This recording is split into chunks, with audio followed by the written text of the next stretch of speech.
अस्सलाम वालेकुम व्यूअर्स, उम्मीद करते हैं आप सब खैर आफियत से होंगे। जहाँ रहें खुश रहें, हमेशा मुस्कुराते हंसते मुस्कुराते रहें। और हमारे प्यारे बहन भाई जो हमें देश परदेश से देख रहे हैं, उन सबको हम वेलकम करते हैं अपने व्लॉग में। और अल्लाह रब्बुल इज़्ज़त आप सब के लिए आसानियाँ करे, आपकी मुश्किलात को दूर करे, आमीन।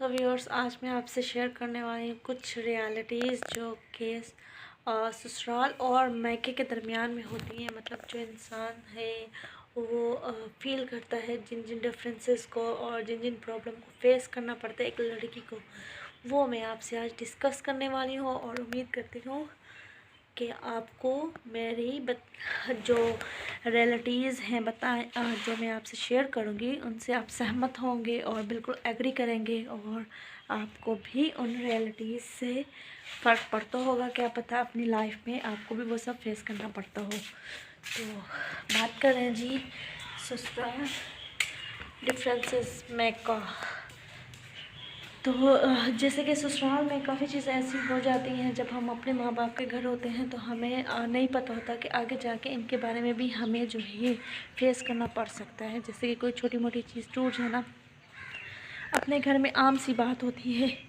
मगर जब हम ब्याह के अगले घर आ जाती हैं और वहाँ कोई चीज़ अगर हमसे टूट जाए तो वो उसका भी हंगामा बरपा हो जाता है। जी इसने ये नुकसान कर दिया, इसने फ़लाँ नुकसान कर दिया, उसने फ़लाँ नुकसान कर दिया।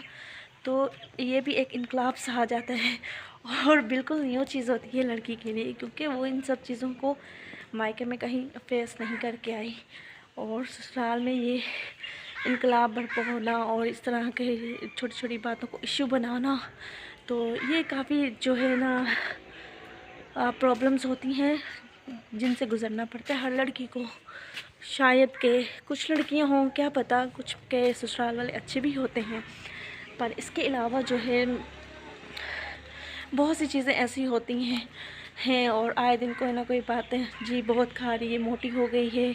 अच्छा, माँ बाप के घर थे, खा रहे थे, मोटे हो रहे थे, तो उसमें जो है उन्हें टेंशन नहीं होती थी, फ़िक्र होती थी। उल्टा फ़िक्र होती थी कि मोटी क्यों हो रही हो, एक्सरसाइज करो, डाइट करो। ये नहीं कहते थे कम खाओ, ठीक है।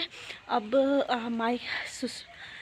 मायके में ये नहीं कहा जाता था, पर ससुराल में ये कहा जाता है, जी बहुत ज़्यादा खा रही है, मोटी हो गई है और अब इसकी रोटी खाना कम कर दे, रोटी खाना कम कर दे।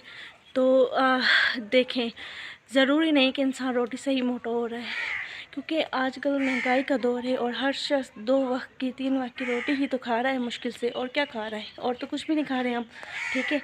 एक रोटी ही हमें मिल रही है ससुराल में, तो उस पर भी पाबंदी। तो ये देख लें आप, डिफरेंस आपके सामने है। माँ बाप के घर अगर हम खाएं तो परेशानी नहीं है, और मोटे भी हों तो उल्टा उन्हें भी फ़िक्र लगा होता है कि मोटी क्यों हो रही हो, बस नॉर्मल बात है, डाइट करो ठीक हो जाएगी। ससुराल, जी मोटी हो रही है, रोटी कम खाए, ये कम खाए, वो कम खाए, तो ज़रूरी तो नहीं इंसान खाने से मोटा हो रहा हो, और वजूहत भी हो सकती हैं, कोई बीमारी भी इंसान को हो सकती है जिसकी वजह से मोटापा आ रहा है।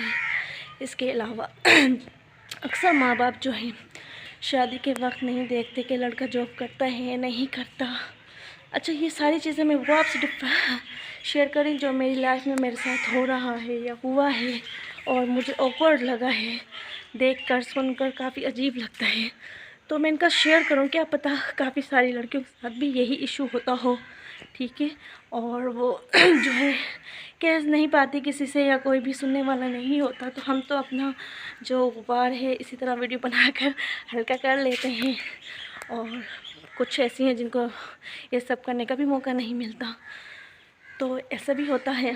तो जी, तो मैं क्या कह रही थी, हाँ, कि कुछ लड़की ऐसी होती हैं जिनके हस्बैंड्स की जॉब नहीं होती, या घर वालों हस्बैंड की जॉब नहीं है और घर वालों ने शादी कर दी, और जी ये कहकर शादी कर दी कि जी क्या पता हमारी बेटी की शादी के बाद उसका रिस्क खुल जाए, ये खुल जाए, वो खुल जाए। तो ये बिल्कुल ही गलत और सरासर गलत बात है, क्योंकि इस तरह रिस्क नहीं खुलता। क्योंकि ये मैंने खुद एक्सपीरियंस किया है।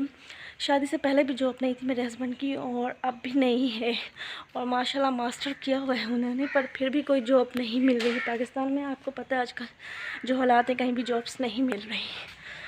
और तो ये गलत बात है कि लड़की के नसीब से जॉब मिल जाएगी। ये सोच बदलनी चाहिए, क्योंकि अगर आप ये सोच कर सिर्फ लड़की की शादी कर देते हैं कि लड़की के नसीब से जॉब मिल जाएगी, ठीक है, आपने तो शादी कर दी, आपने तो अपने सर से बोझ उतार दिया, अगले के कंधे पे डाल दिया। अब वो उठाने के काबिल है या नहीं है, उसकी जॉब है या नहीं है। आज वो सिर्फ 2 मियाँ बीवी हैं, कल को बच्चा भी हो जाएगा और प्रॉब्लम फिर कहाँ से पूरी करेंगे। तो इसी तरह जो है माँ बाप ने तो अपना जो है बोझ हल्का कर लिया और आगे फेंक दिया, और हस्बैंड जी कोशिश कर रहे हैं, जॉब नहीं हो रही, वो टेंशन्स अलग फेस करनी पड़ती हैं वाइफ को, और डिप्रेशन में चले जाना, जी जॉब नहीं है, क्या करें क्या कैसे होगा आगे, फिर बच्चे भी हो जाते हैं, फिर जी उन्हें अब हम क्या फ्यूचर दें जब हमारे पास जॉब ही नहीं है, जब हम खुद दूसरों के आसरे पे पल रहे हैं तो उन्हें क्या देंगे हम। तो मैं खुद इस चीज़ से बहुत ज़्यादा डिसहार्ट हूँ। और काइंडली वो माँ बाप जो सिर्फ ये समझकर या सोचकर अपनी बेटियों को ब्याह देते हैं कि जो है हमारी जो है दामाद की जॉब नहीं है या होने वाले दामाद की जॉब नहीं है, तो क्या पता हमारी बेटी के उनके घर जाने से इसका नसीब खुल जाए और जॉब लग जाए। तो ये सरासर गलत पॉइंट ऑफ व्यू है, ऐसा कुछ भी नहीं होता। और जो है सिर्फ आप अपनी बेटी का जो है मुस्तकबिल ख़राब करते हैं, प्रेजेंट भी ख़राब कर देते हैं, ठीक है। तो ऐसा कुछ भी नहीं होता, और बाकी सब नसीब की बात है। तो ये मैं कुछ पॉइंट ऑफ व्यू आपसे शेयर कर रही थी, उम्मीद करती हूँ आपको पसंद आए होंगे। और अगर मेरी वीडियो आपको पसंद आई और आप मेरी कही हुई बातों से सहमत हैं तो प्लीज़ मेरी वीडियो को लाइक करें, सब्सक्राइब करें मेरे चैनल को, और बेल आइकन को प्रेस करें ताकि हर आने वाली वीडियो आपको मिल सके। तो इसी नेक तमन्ना के साथ करती हूँ आज के व्लॉग का इख्तिताम, और उम्मीद करती हूँ आप सब जो है मुझे भरपूर ताबून देंगे। तो आइंदा तक के लिए अल्लाह हाफिज़।